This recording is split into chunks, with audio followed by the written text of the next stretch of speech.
Baik, Assalamualaikum warahmatullahi wabarakatuh. Selamat malam semuanya. Eee, Kami dari kelompok 4 ingin mempresentasikan hasil dari perencanaan manajemen proyek dengan, proyek pengembangan sistem informasi website Itamu di perusahaan PT Sugar Labinta. Sebelumnya izinkan kami memperkenalkan diri terlebih dahulu. Yang pertama ada Fadila Irsyad dengan NRP 162020 012 sebagai manajer proyek. Kemudian yang kedua ada Farel Mustafa dengan NRP 162020 002 sebagai HRD. Kemudian yang saya sendiri yaitu Meisi Arahma dengan NRP 162020 004 sebagai penanggung jawab front end. Kemudian yang terakhir ada 162020 025 Zidan Hosia Rohman sebagai penanggung jawab back end. Baik, saya lanjutkan ke Farel. Ya, baik. Untuk di bab pertama ini, di mana di sini ada gambaran umum proyek, sebuah proyek pembuatan Itamu yang berada di platform website dengan tujuan untuk memberikan wadah bagi masyarakat untuk mendaftarkan diri menjadi tamu di dalam perusahaan dan juga sebagai wadah informasi terkait apa saja yang perlu disiapkan jika ingin menjadi tamu. Nah, situasi untuk di subbab 1.1 ada situasi dan masalah. Pada saat ini PT Sugar Labinta masih menggunakan pencatatan tradisional yang dimana menggunakan buku untuk mencatat tamu. Karena situasi ini banyak data yang tidak dapat digunakan karena beberapa faktor seperti berulang atau tidak terlalu jelas. Nah, di 1.2 kami memberikan opsi atau rekomendasi yang ada, yaitu terdapat dua pilihan. Yang pertama adalah membuat sebuah aplikasi sederhana yang digunakan oleh admin saat mencatat tamu yang akan datang, atau dengan membuat sebuah website di mana terdapat form tempat untuk memasukkan data tamu dan juga menyediakan beberapa kondisi yang dipenuhi oleh tamu sebelum datang ke perusahaan. Baik untuk kebutuhan awal proyek, deskripsi kebutuhan proyek itu perusahaan memerlukan sebuah media untuk menyimpan data-data tamu yang akan datang maupun yang sudah datang sehingga dapat direkap pada kemudian hari. Diidentifikasi kebutuhan sistemnya, dia memerlukan untuk menyimpan masukan data dari user, menyimpan data ke dalam database, menampilkan kebutuhan yang harus dipenuhi tamu sebelum datang, tersedia secara umum, dan juga tersedia 24/7 atau 24 jam selama 7 hari. Nah, tujuan dari bisnis ini adalah untuk membantu bagian keamanan perusahaan yang ingin mendigitalisasi sistemnya sehingga memudahkan tugasnya dalam mencatat tamu. Dilatar belakangi dari masalah pada proses pencatatan tamu secara manual yang mengakibatkan data tidak tersimpan dengan rapi dan bahkan sampai hilang. Baik, untuk ruang lingkupnya boleh dilanjut kepada Fadila Irsyad. Baik, selanjutnya ada ruang lingkup proyek, di mana sistem informasi website tamu ini adalah sebuah sistem informasi yang menyediakan sistem pencatatan tamu secara digital sehingga memudahkan bagian keamanan perusahaan PT Sugar Labinta dalam merecord data-data tamu serta mengelola data-data tamu yang datang ke pabrik PT Sugar Labinta. Selanjutnya ada tujuan proyek, di mana tujuan proyek ini adalah membuat pencatatan tamu menjadi lebih efektif dan efisien. Dilatar belakangi dari masalah pada proses pencatatan tamu secara manual yang mengakibatkan data tidak tersimpan dengan rapi dan bahkan sampai hilang. Selanjutnya ada milestone. Pada milestone ini,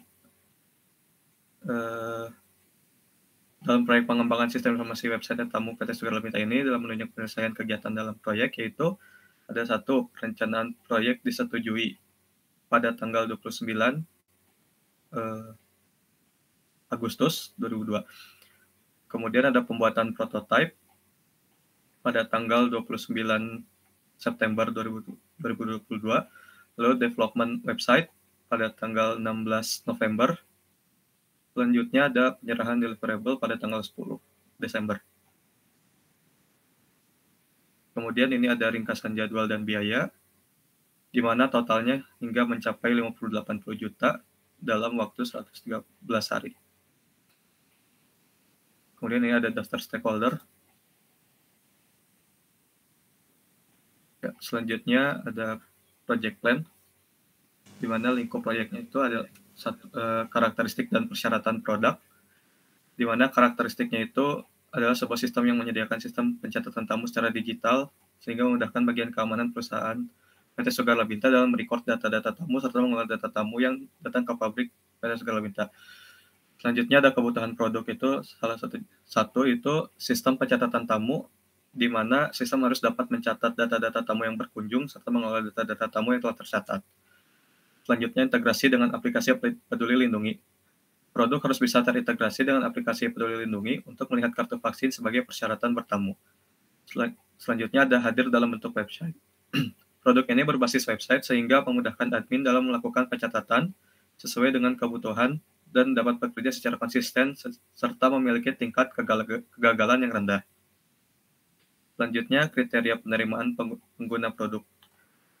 Yaitu aplikasi yang diterima klien sesuai dengan kebutuhan pada ruang lingkup, kemudian biaya yang dikeluarkan sesuai dengan perencanaan, waktu penerimaan produk sesuai dengan perencanaan. Selanjutnya ada kiriman terkait manajemen proyek. Itu satu, sistem informasi website tamu ini menyediakan sistem pencatatan tamu secara digital. Kemudian requirement report, laporan ini berisikan rincian kebutuhan fungsional maupun non-fungsional dari sistem informasi website tamu. Lalu proposal IT project planning, di mana berisikan keseluruhan rincian perencanaan IT project. Lalu ada user documentation, berisi panduan pengguna, kemudian testing report, berisikan hasil pengujian selama proyek berlangsung, kemudian laporan proyek yang berisi tentang progres berjalannya proyek. Terakhir ada kiriman terkait produk.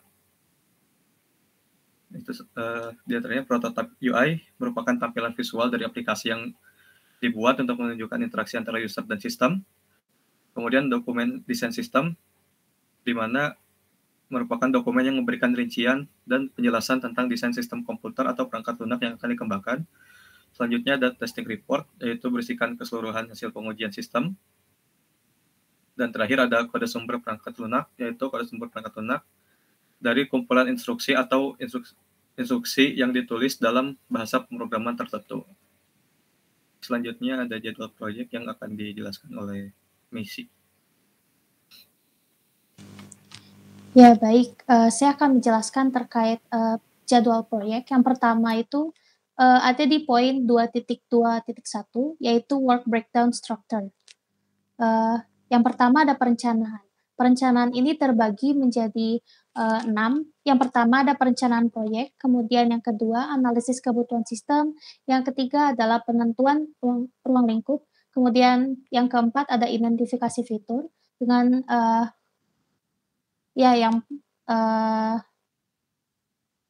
terus yang kelima ada penentuan tools yang akan digunakan, kemudian yang keenam ada analisis risiko.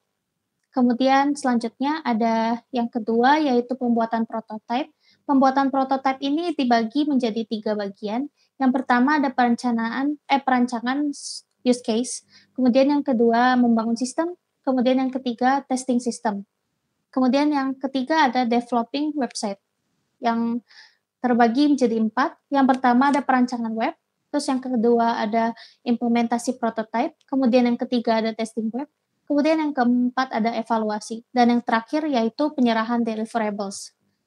Kemudian berikut ini adalah jadwal proyeknya.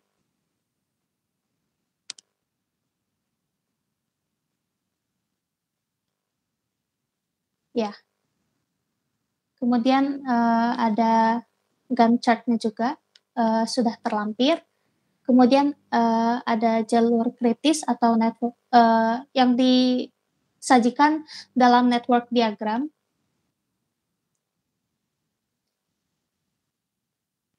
Kemudian ada rencana pembiayaan yang totalnya itu mencapai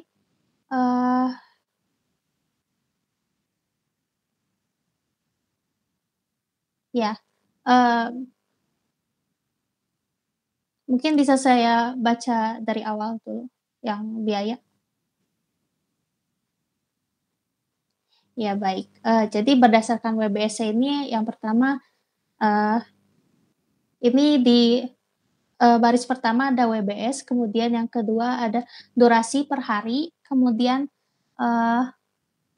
tarif tenaga kerja, kemudian jumlah tenaga kerjanya berapa, kemudian biaya tenaga kerjanya dengan sekian ribu per hari, kemudian ada biaya lain-lain, kemudian ada total per task-nya. Jadi, untuk perencanaan sendiri ada yang pertama itu perencanaan proyek. Durasinya itu sekitar 5 hari dengan tarif tenaga kerjanya ada 207.000 per hari, kemudian jumlah tenaga kerjanya itu ada 3, kemudian biaya tenaga kerjanya itu ada 621.000 per hari, kemudian biaya lain-lainnya sekitar 750.000, kemudian total per tasnya 3.855.000. Kemudian maaf karena terlalu banyak, bisa dilihat karena sudah terlampir semuanya. Ya, bisa dilanjut. Kemudian di sini ada struktur organisasi dari tim proyek ini. Yang pertama ini ada stakeholder, kemudian ke pemilik proyek. Oh ya, maaf, untuk stakeholder itu ada yang namanya Pak Agus, kemudian pemilik proyeknya itu tuh ada Pak Aldi, kemudian manajer proyek sendiri ada Fadilah, kemudian HRD ada Farel, kemudian penanggung jawab front end ada Messi Arahma dengan penanggung jawab back end ada Zidan. Kemudian ini adalah perencanaan dari penugasan tim proyek. Dengan yang pertama ini ada jabatan manajer proyek. Tanggung jawab atau wewenangnya adalah memimpin keseluruhan proyek dengan membagi tugas sesuai dengan tanggung jawabnya masing-masing, serta turun tangan ketika anggota tim memiliki kendala dalam penugasan proyek, menciptakan lingkungan kerja yang nyaman dan teratur. Kemudian ada tanggung jawab dan wewenang dari jabatan sebagai HRD, yaitu menjembatani komunikasi antara klien dan tim dan menjaga agar hubungan tim dan stakeholder tetap kondusif dan harmonis, mengelola sumber daya manusia dalam tim agar proyek berjalan sesuai dengan rencana. Kemudian yang ketiga ada tanggung jawab dan wewenang sebagai front end, yaitu merancang desain front end sesuai dengan karakteristik yang diinginkan klien serta memahami hal-hal yang dibutuhkan klien dalam perencanaan website ini, mencakup UI UX dan front end website. Kemudian yang terakhir ada tanggung jawab dan wewenang sebagai penanggung jawab back end, yaitu membuat program berbasis back end berdasarkan kebutuhan dasar klien dan hasil rancangan front end yang telah dirancang oleh penanggung jawab front end, memastikan website berjalan dengan baik dan meminimalisir terjadinya error. Baik, selanjutnya ini ada histogram sumber daya yang akan dijelaskan oleh Zidan. Ya, selanjutnya ada histogram sumber daya. Pada pengembangan proyek pengembangan website Etamu PT Sugar Labinta akan berlangsung pada 4 bulan, dimulai dari tanggal 29 Agustus hingga 29 Desember 2022. Dan proyek ini memiliki 4 peran, yaitu ada manajer proyek, HRD, front end, dan back end, dan masing-masing peran mempunyai anggota sesuai kebutuhan. Nah, untuk di project manager ada 1 orang, terus untuk HRD juga ada 1 orang, front end menambah menjadi 3 orang, dan front end dan back end ada 4 orang. Next. Nah, ini untuk penggambaran histogramnya. Next, selanjutnya. Rencana komunikasi proyek. Yang pertama ada kick-off meeting-nya, yang kedua ada weekly status report-nya, terus yang kedua ada monthly status report, yang terakhir ada pertemuan penutupan. Nah, di sini ada komunikasi dengan stakeholder-nya, dengan perusahaannya, terus ada jenis komunikasinya juga, terus ada formal meeting-nya, penanggung jawabnya untuk dengan Fadil.